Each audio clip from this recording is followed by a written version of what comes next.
সারা রাত্রেই প্রায় জেগেছিলাম। আর আগের ভিডিওতে তোমাদেরকে তো বলেছিলাম বড় বাবাকে পরের দিন ভোরবেলা নিয়ে যাওয়া হবে। আজকে ওই ভোর 4টের দিকে বড় বাবাকে শ্মশানে নিয়ে যাওয়া হয়েছে। আর বড় বাবাকে নিয়ে যাওয়া হয়েছে গঙ্গাতে, মানে আমাদের এখান থেকে ওই রঘুনাথগঞ্জ নিয়ে যাওয়া হয়েছে। তবে কি জানো তো, আমাদের এখানকার সবাই তারাপীঠ শ্মশানেই নিয়ে যায়, কিন্তু বড় বাবা বলে রেখেছিল যে মারা গেলে যেন ওই রঘুনাথগঞ্জে গঙ্গাতে নিয়ে যাওয়া হয়, কারণ মানুষের শেষ ইচ্ছে থাকে। তো কি কারণে বলো তো? কারণ বড় বাবার বাবাকে মাকে ওইখানে নিয়ে যাওয়া হয়েছিল, ওখানে আর কি শত কাজ হয়েছিল, তাই বলেছিল বলে ওই গঙ্গাতে নিয়ে গেছে। তো উঠেছিলাম আমিও 3টের দিকে। তারপরে ওরা চলে যাওয়ার পর বাড়িতে কাজকর্ম করতে শুরু করে দিয়েছি, কারণ একা হাতে সব কিছু সামলাতে হবে, সেই জন্য ভোর থেকে কাজ করতে শুরু করে দিয়েছি। ঘরটরগুলো ঝাড়ু দিয়ে ঘরগুলো মোছা হয়ে গেছে। তারপরে দেখো এখন উঠোনগুলো ঝাড় দিয়ে নিচ্ছি।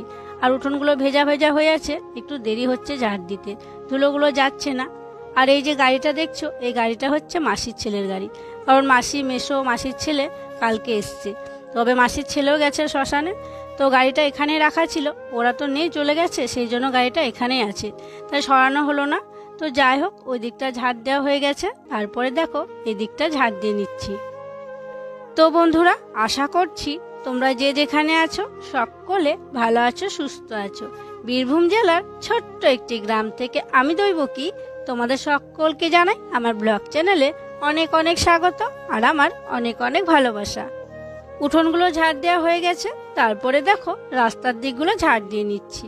আর দেখছো আজকে কত কুয়াশা করেছে, ওই পারে কিন্তু কিছুই দেখা যাচ্ছে না। আর এদিকে খুব ভয়ও করছে, কারণ ওরা তো বাসে করে গেছে, এত কুয়াশার মধ্যে কিছুই দেখা যাচ্ছে না, সেই জন্য খুব চিন্তা হচ্ছে। তো যাই হোক, চলো ঝাড় দেওয়াটা এখন শেষ করে নিই। উঠোনগুলো ঝাড় দেওয়ার পর কালকে রাত্রের খাওয়া যে এঁঠো বাসনগুলো ছিল সেগুলো নিয়ে চলে এলাম কলপাড়ের পাশে। এখন তো কলে জল দেয়নি, তাই ঘর থেকে 1 বালতি জল নিয়ে এসেছি, সেই জলটা দিয়ে বাসনগুলো ভিজিয়েছি। আর যেন অনেকগুলো বাসন আছে, তাই আমাকে 3বার যেতে হলো ঘর আর বাসনগুলো নিয়ে আসতে হলো, কারণ অনেক বাসন তোমরা দেখতেই পাচ্ছ। আর কালকে বড় বাবাকে দেখতে অনেক আত্মীয় স্বজন এসেছিল, তারা সবাই আমাদের বাড়িতেই খাওয়া দাওয়া করেছিল।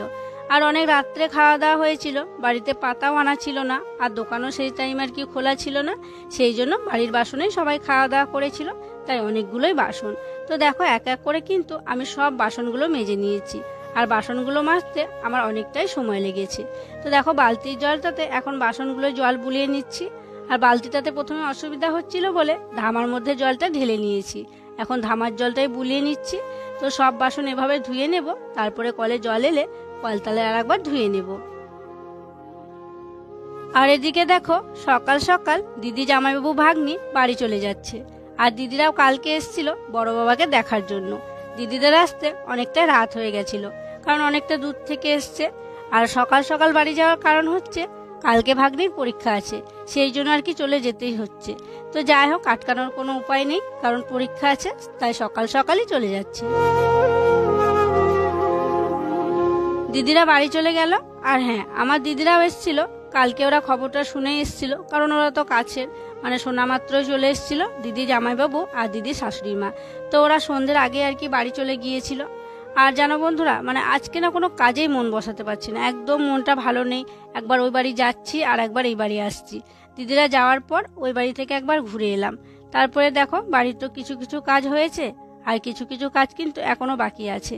এই যে উনুন শালটা লেপা হয়নি, তো এলাম, এসে উনুনের ছাইগুলো তুললাম, উনুন শালটা একটু ঝাড় দিলাম, তারপরে উনুন শালটা লেপতে শুরু করলাম।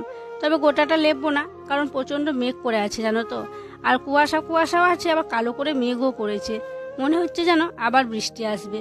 তো সেই জন্য গোটা উনুন শালটা লেপবো না।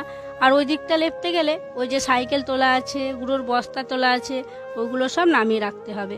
আর নামিয়ে রাখলে বৃষ্টি যদি আসে ভিজে যাবে, তাই যেইটুকু আমি আজকে ব্যবহার করব সেইটুকুই লেপে নিলাম। তো দেখো লেপতে লেপতে বাইরের দিকে চলে এসেছি, আর বাইরের দিকটাও লেপে নিচ্ছি। আর বৃষ্টি পড়ে কেমন এবজো খেবজো হয়ে আছে, তবে ওই যে রোদ হলে লেপতে লেপতে জায়গাটা সমান হয়ে যাবে।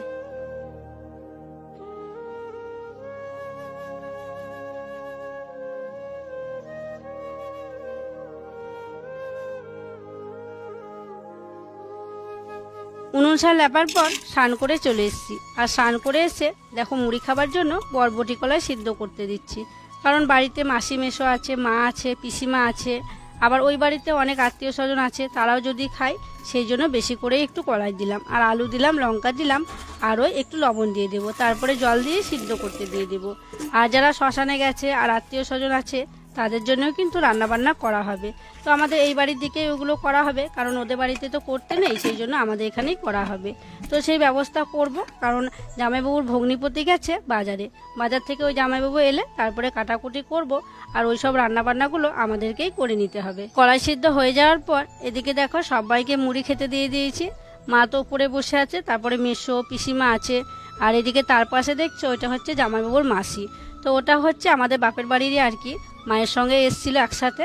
তো সবাইকে আর কি মুড়ি দিয়ে দিয়েছি, ওদের খাওয়া হবে, তারপরে আমিও খেয়ে নেব, তারপরে যাব কাকাদের বাড়িতে রান্নাবান্না করার জন্য। জামাইবাবুর ভগ্নিপতি বাজার করে নিয়ে চলে এসছে, আর সেটা আমাদেরও জামাইবাবু হচ্ছে আর কি। আর এই যে খাওয়া দাওয়ার ব্যবস্থাটা হচ্ছে কাকাদের বাড়িতেই করা হচ্ছে, তবে এই যে খরচপাতি আর কি মানে বাজার করে নিয়ে আসা হয়েছে সেটা তবে আমরা দিচ্ছি না। তোমরা হয়তো অনেকেই ভাববে আমাদের এখানে হচ্ছে বলে কাকারা বা আমরা দিচ্ছি, তবে না, দিদি শ্বশুরবাড়ি থেকে এই খরচাপাতিগুলো দেওয়া হচ্ছে। তো এখানে যারা আত্মীয় স্বজন আছে তারা খাওয়া দাওয়া করবে, আর যারা শ্মশানে গেছে তারা করবে। তো দেখো এদিকে টমেটো কাটা হচ্ছে, তারপরে আরও আর কি সবজিপাতি, পাঁচ তরকারি হবে, টক হবে, সেগুলো আর কি আগেই কেটে নেওয়া হয়েছে। আর এদিকে টমেটো কাটতে কাটতে আমার একটু আঙুল কেটে গেল। তো যাই হোক একটুখানি চামড়া আর কি কেটে গেছে, তো আরও সবজিপাতি কাটতে আছে, সেগুলো পরে কেটে নেব।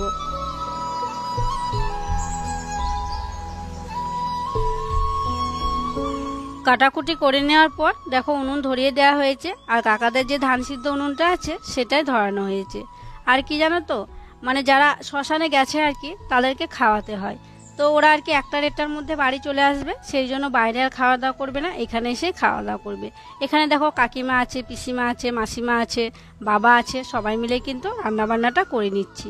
আমরা এই ঘরে ঘরেই করে নিচ্ছি, কারণ ওদের বাড়িতে তো উনুন জ্বালাতে নেই, ওদের উনুন জ্বলবে না, তাই এই বাড়িতেই রান্নাগুলো করা হচ্ছে।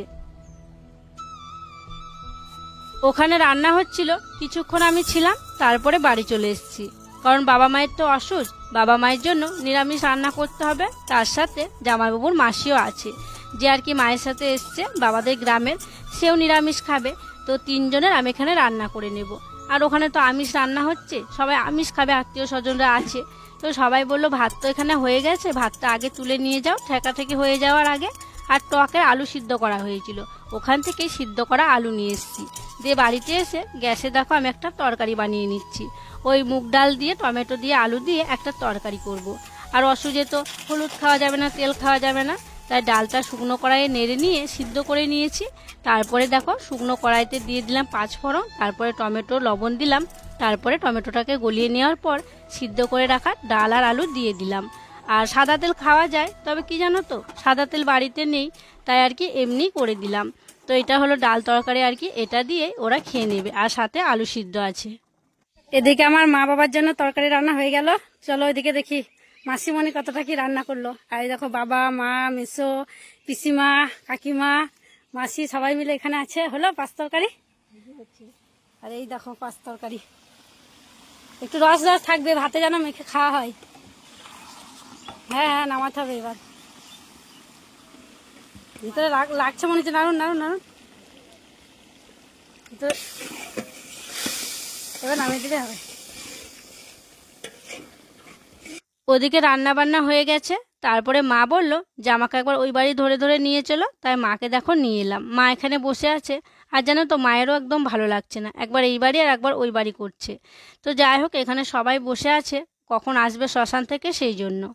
বন্ধুরা এইমাত্র বড় বাবার শ্মশানের যে কাজগুলো ছিল সেগুলো করে এলাম, তারপরে খাওয়া দাওয়া করলাম। যেহেতু আমাদের অসুখ হবে না, বাবা মায়ের অসুখ হবে, তাই খাওয়া দাওয়া করলাম। আর বড় বাবার কাজ খুব ভালোভাবে সম্পূর্ণ হয়েছে, যেটা আমাদের আর কি কর্তব্য তোমাদেরকে জানানোর, সেটা জানালাম যে বড় বাবার কাজ খুব ভালোভাবে সম্পূর্ণ হয়েছে। আর চলো তোমাদেরকে দেখাই, দৈবকীরও জানো তো কাল থেকে ওর আর কি একটু শান্তি নেই, তো চলো তোমাদের সঙ্গে দৈবকীকে আবার দেখাই যে কী করছে এখনও, সেই জন্য আর কি এলাম আরও। তো এই যে দেখতে পাচ্ছ দৈবকী আর কাকি এখন যে খাওয়া দাওয়া করে হাঁড়ি বাসন এই ডেকচি আছে সেগুলো মাঝামাঝি করছে।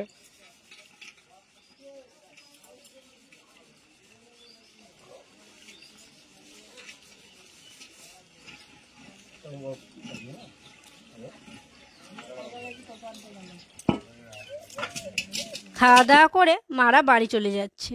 আর অনেকটা রাস্তা যেতে হবে, সেই জন্য জানো তো খাওয়া দাওয়া করার পর একটুও বসলো না, তাই টোটো ডাকা হলো, টোটোয় করে চলে যাচ্ছে। আর তোমাদেরকে বললাম না মায়ের সাথে আরেকজন এসেছিল, জামাইবাবুর মাসি, তো একসঙ্গে দুজনে যাচ্ছে, কারণ এক জায়গাতেই একই পাড়াতেই বাড়ি, তাই একসঙ্গে এসেছিল, একসঙ্গেই বাড়ি যাচ্ছে। সন্ধ্যা হয়ে গেছে আর এখন যাব দিদির শ্বশুর বাড়িতে। আর এই যে আমার হাতে দেখছো 2 প্যাকেট খই আছে, কলা আছে, এগুলো নিয়ে যাব। আর কি জানো তো আমাদের এখানে নিয়ম আছে যে বাড়িতে যদি কেউ মারা যায় সেদিনকে, যেদিন আর কি মুখ অগ্নি হয় সেদিন বাড়িতে মানে তাদের বাড়ির মানুষরা কিছু খায় না, না খেয়ে থাকতে হয়। তাই দিদিরা আজকে সারাটা দিন না খেয়ে আছে। সন্ধেবেলায় যখন আকাশে তারা ওঠে তখন তারা দেখে জল খায়। তো এখন তারা উঠে গেছে, এখন দিদিরা তারা দেখবে, জল খাবে, তারপরে ফল, তারপরে খই ভাজা, তারপরে মানে লবণ ছাড়া চাল ভাজা, এই সবগুলোই খেতে পাবে। আজকে ভাত খেতে পাবে না, তাই এগুলো নিয়ে যাচ্ছি দিদিদেরকে দেওয়ার জন্য।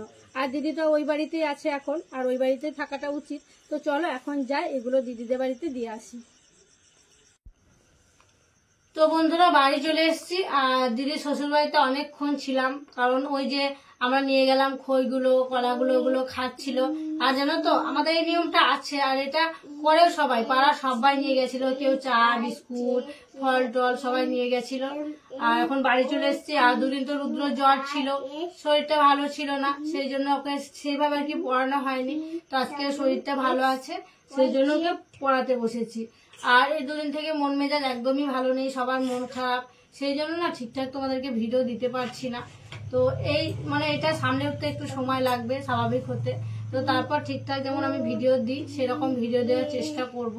তো যাই হোক এখন রুদ্রকে পড়াবো। আর কাকাদের বাড়িতে যেসব রান্না বান্না হয়েছিল সেগুলো আছে আর কি, তো সেগুলো আমরা খাওয়া দাওয়া করে নেবো রাত্রে। তো চলো তাহলে বন্ধুরা আজকের মতো এখানেই বিদায় নিচ্ছি গো। তোমরা সকলে ভালো থেকো, সুস্থ থেকো। আর যারা নতুন বন্ধু হয়ে আমার এই ভিডিওটি দেখছো তাদেরকে আমার পাশে থাকার জন্য অনুরোধ করছি। আর যারা পুরনো বন্ধু হয়ে আমার পাশে আছো তাদেরকে আমার অসংখ্য অসংখ্য ধন্যবাদ আর অনেক অনেক ভালোবাসা। দেখা হবে আবার পরবর্তী ব্লগে।